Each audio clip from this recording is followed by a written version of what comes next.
tea. The milkman, the paper boy, evening TV. Everywhere you look, there's a heart, a hand to hold on to. Everywhere you look, there's a place of somebody who needs you. Everywhere you look, when you're lost out there and you're all alone, life is waiting to carry you home. Everywhere you look, everywhere you look.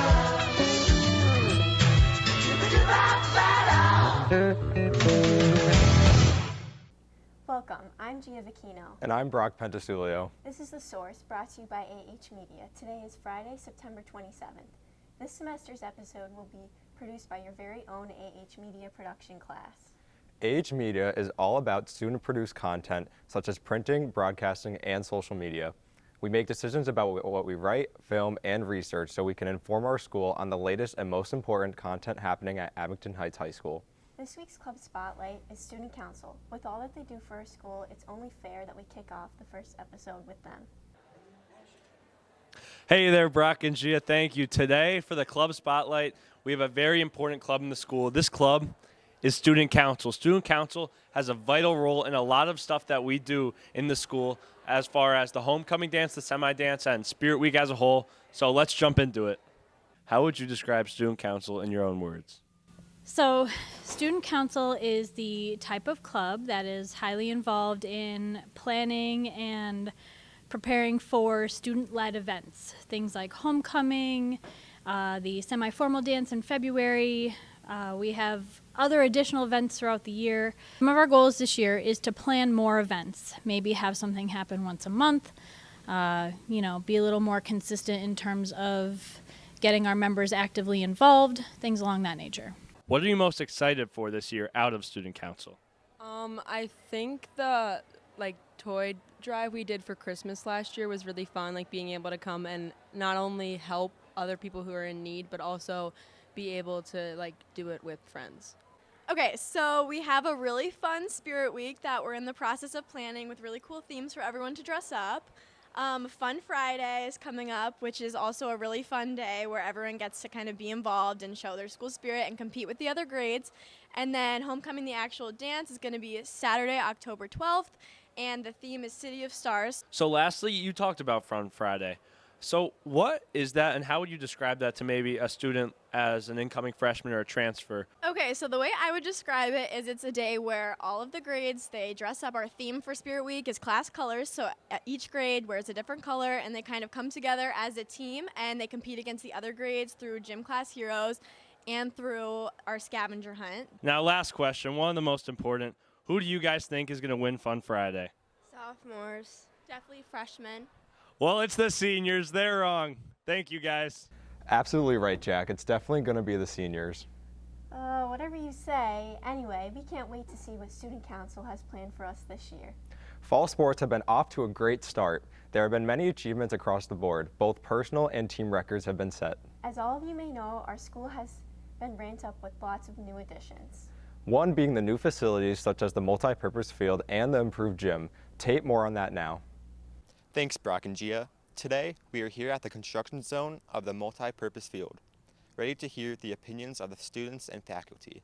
So the field project has been going on for quite a while. We've been in the planning stages, and obviously you see at the end of August here, early September, we started the actual construction. It's going to be a multi-purpose field that's going to include opportunities for all of our teams, whether they play competition on that field or not. For instance, we will be hosting games there for both boys and girls soccer, field hockey, boys and girls lacrosse, and softball. But some other teams could benefit from it too if they just need to get on a turf because fields are wet. We've been struggling the past couple of years with facilities. Last year we had new dirt. It was kind of nice, but to be able to have our own field with updated dugouts, fence, and scoreboards, I think it's going to be super awesome for our senior year. Because of the construction on the multi-purpose field, there has been lots of commotion about the parking situation in the main lot, creating disruption in traffic flow. So right now we're under construction, so we're building that multi-purpose field. So with that, we had to create a site for them to put their materials, have their trucks, any equipment that they're using. So that reduced our parking that was available to us in our front parking lot. So once that project is complete, which it's slated for end of November, beginning of December, we'll be able to open up that space again that's been kind of cordoned off through site management and those concrete barriers. So once that happens, we'll have more parking available. And all of the students that got spots down at the church will get to pull up to that spot, and then we'll take more permits for people to park in the church lot. The problems that we're facing are that everyone tries to come to school at the same time, so it creates congestion in the front parking lot. Nobody wants to be early for school, so parents and students are all trying to access our campus at the same time.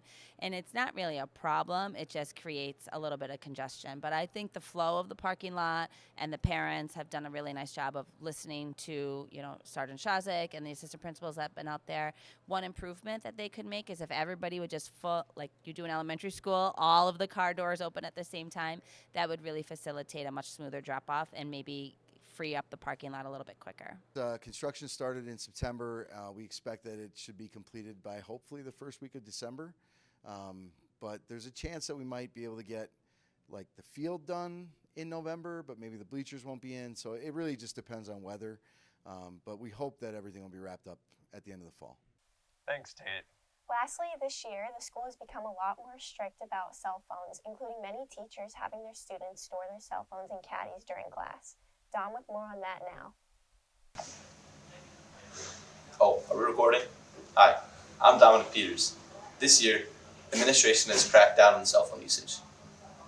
Teachers and faculty have sent out surveys, and it seems like not everybody's on the same page. We interviewed students and staff to see how they felt about this issue. How do you feel about the recent stricter enforcement of the cell phone policy this year? I feel like it is a good thing because it gives you a break from your phones, right? We're all super, super connected. So I think it offers you an excuse and space to not answer your phone. But I'm also pretty reasonable, right? Like if you ask me if you could text your mom, I'm going to tell you yeah, right? Enforcement policy, I don't really like it that much, I'll be honest. I miss have a little bit more freedom of our phones, just being able to keep it in our pockets. The caddy's a little bit annoying because sometimes I can forget my phone and have to go back for it. I think it puts a more focus on the students that they could sit there and actually pay attention to the lesson, focus in the teachers, work within the group. I think also the big pro to this too is just interactions with other students. A lot of times we just get lost within our phones and whether it's scrolling through social media, playing a game, and you lose that human-to-human, teacher-student, student-to-student interaction. Well, I definitely approve of it.